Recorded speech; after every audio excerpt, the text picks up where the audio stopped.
तुमचं आपल्या चॅनलमध्ये. तर कशा आहात मंडळी? आय होप तुम्ही सगळे मजेत असाल. तर वेलकम आहे सगळ्यांना. आणि तुम्ही बघू शकता हा ड्रेस सुरुवातच केलेली आहे मी.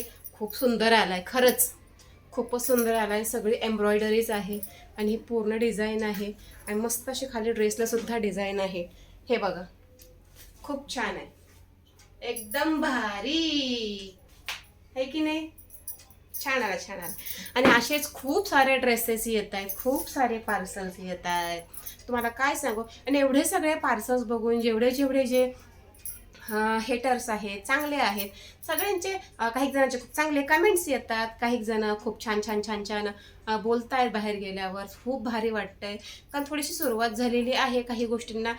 2 वर्षाचं 3 वर्षाची मेहनत आहे म्हणा, उगाचच सगळं नाही आहे. आणि खूप ऐकलं, खूप ऐकलं, खूप ऐकलं लोकांचं. काय घरात चाळे चाललेत, काय घरात उगा तमाशा चाललाय, काय नुसता बाजार चाललाय, काय यांना तर कामधंदाच नाहीये. हो, काही कामधंदा नव्हता मला, कारण घरात बसून घरातली कामं करून काहीतरी करायचं होतं. आणि जॉबला का बाहेर जाऊ दे ना आमचा हनी, म्हणजे कारभारी, आमच्या कारभारी का जॉबला बाहेर जाऊ दे ना, का तर चिमूचा प्रॉब्लेम. हे तुम्हाला मी अगोदरही सांगितलेलं होतं. सो मग दुसरं करायचं काय? घरात नुसतं तर बसून राहायचं नाहीये. उगाच मोकळं बसून राहिलं ना की डोक्यात किडे उभे राहतात. ह्याच्याशी भांडण, त्याच्याशी भांडण, हे येते. आणि असल्या गोष्टीत आपल्याला वेळ घालवायचा नाहीये. म्हणून सोशल मीडिया, आणि ते पण चांगल्या पद्धतीने, काही वाईट नाही, भरपूर महिला करतायत. आणि आत्ता आत्ता मला समजते, इन्स्टावर तर मला समजते आत्ता आत्ता की खूप महिला उगाचच वेळ वाया नाही घालवत आहे. सगळी काही घरातली कामं पटापटापटा उरकवतात आणि आपल्या कामाला लागतात. सो ते मला खूप बरं वाटतं आणि खूप जास्त सॅटिस्फॅक्शन वाटतं जेव्हा आपण घरातली कामं उरकून स्वतःसाठी वेळ काढून काहीतरी आपण काम करतो ना, त्यातून आपली ओळख तयार होण्याचा एक मार्ग असतो. आणि एवढं भारी वाटतं, मी तुम्हाला सांगतो. जेव्हा जेव्हा नुसती घरातली कामं उरकायची ना, सॅटिस्फॅक्शन वाटत नव्हतं. हे काय घरातलं आपलं कामच आहे. आता हे काम जे मी करते ना 2-3 वर्षापासून, थोडासा रागही यायचा की करते करते करते, काही फळ नाही, हे नाही. पण हळूहळू स्टेप बाय स्टेप गोष्टी समजत जातात आणि सगळं काही कळत जातं. आणि तेच मला कळत कळत कळत कळत गेलं. जास्त कोणाच्या विचारण्याच्या भानगडीत पडायचं नाही. मी अगोदरही सांगतो, कुणीही तुम्हाला काही जास्त माहिती देत नाही, का प्रत्येकाला वाटत असतं की हा व्यक्ती पुढे जाऊ नये. मी दिली, नेहमी दिली, कारण मला वाटत होतं की मी ज्या सिच्युएशनमधून मी आले त्यातून काही लोकांना थोडं समजावं. सो हळूहळू हळू यायचं, हळूहळू समजतं. आता काही जण मला काय म्हणतात माहिती आहे का, जे काही चुकीचे, अय्या चांगलं चाललंय, आता बरं चाललंय. मग हा चालणारच ना म्हटलं, तर तेवढं कामच केलंय. नाही पण लोकांच्या शिव्या खाऊन खूप दिवस काढले ग तू. म्हणजे लोकांच्या शिव्या खायला मी कुठे लोकांच्या घरी गेले? तेव्हा माझ्या घरातच आहे, माझ्या घरातूनच काम करते. ते त्यांच्या घरामध्ये बसून शिव्या घालतात. सो काय करायचंय?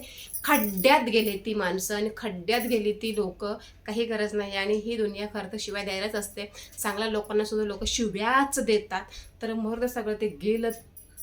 आणि तुम्हाला सांगते, हे जे पार्सल्स वगैरे जे येतात, जेव्हा तसं आपण सोशल मीडियावर हळूहळू कामं करतो, आपल्याला हळूहळू गोष्टी कळतात. मग सोशल मीडिया आपल्याकडे आहे म्हणूनच आपल्याला हे पार्सल्स येतात, जेणेकरून आपण लोकांना रिव्ह्यू दाखवू. आणि जे लोकांना कपडे आवडतील ते लोक खरेदी करतील. हे सगळे लोकांच्या चॉईसवर आहे. आणि कसं असतं, प्रत्येकाला वेळ नसतो. कुठून कसं काय पटकन घ्यायचं. काही जणांना पटकन 5 मिनिटामध्ये काही गोष्टी हव्या असतात. सो त्या गोष्टी थोडंसं बर्डन आम्ही घेत असतो आणि आम्ही दाखवत असतो. आणि ते समोरच्याला पटलं तर ते घेतात. ह्याच्यात काही जबरदस्ती कोणावर हे नसते. पण मी स्वतः तरी जे चांगलं वाटेल ते घेण्याचा प्रयत्न करते. आता नंतर निघणं आणि न घाबरणं हे माझ्यासाठी खूप फायद्याचं ठरलं. न घाबरणं म्हणजे माझ्या घरामध्येच कामं ओरकून मी घरामध्येच स्टे असायचे, थांबत होते. जास्त कुठे बाहेर जात नाही. फक्त शाळेत सोडायला मुलांना जायचे, बाकी कुठे काही कोणाचं ऐकलं नाही, काय नाही, कोणाला कॉल्स नाही, काय नाही. सगळ्यांना इग्नोर मारलं, फाट्यावर मारलं आणि काम करत राहिले. आणि शेवटी आता थोडं थोडं थोडं थोडं थोडं अजून कामात मन लागत चाललेलं आहे. असं बरं वाटतंय. आणि हेच मी सगळ्यांना सांगेन की कामं करा, कामं करा, कामं करा, कोणाकडे लक्ष देऊ नका. आणि हा कुर्ता आवडला असेल, नक्की मी लिंक देते डिस्क्रिप्शन बॉक्समध्ये, चेक करा. आवडला असेल तर तुम्ही परचेस करू शकता. पण मला असं वाटतंय की खरंच परचेस करावा. खूप छान आहे, मस्त आहे, एकदम भारी आहे.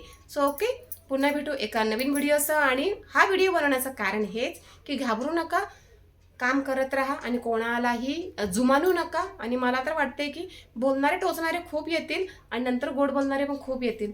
शांत राहा, शांत राहा भाई लोक, शांत राहा. आणि बहीण लोक शांत राहा. बाय.